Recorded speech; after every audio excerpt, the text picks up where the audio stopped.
घोडाझरी पर्यटन स्थळ 15 ते 17 ऑगस्ट पर्यंत 3 दिवस बंद. तहसील प्रशासनाचा निर्णय. पूर्व विदर्भात प्रसिद्ध असलेल्या नागभीड तालुक्यातील इंग्रजकरीण घोडाझरी तलाव प्रसिद्ध असून पर्यटनासाठी पर्यटक दरवर्षी येत असतात. मात्र पर्यटन स्थळ घोडाझरी 15 ते 17 ऑगस्ट पर्यंत बंद ठेवण्याचा निर्णय येथील तहसील प्रशासनाने घेतला असून त्यासंबंधीचे पत्र स्थानिक प्रादेशिक वन विभागाला दिले आहेत. ध्वजारोहण झाल्यानंतर पर्यटक घोडाझरी या पर्यटन स्थळावर मोठ्या प्रमाणावर गर्दी करीत असतात.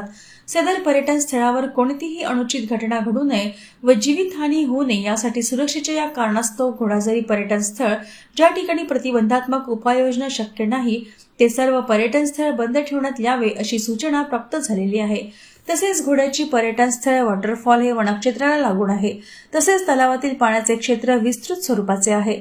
तलावात लावून असलेल्या वनक्षेत्रात वन्य प्राणी, वाघ, बिबट, अस्वल इत्यादी हिंस्रक वन्य प्राण्यांचा वावर आहे. लोकांचा जमाव जास्त प्रमाणात होण्याची शक्यता नाकारता येत नसल्यामुळे सदर लोकांना सांभाळणे शक्य होणार नाही. त्याकरिता घोडाझरी पर्यटन स्थळ बंद ठेवण्यात येत आहे.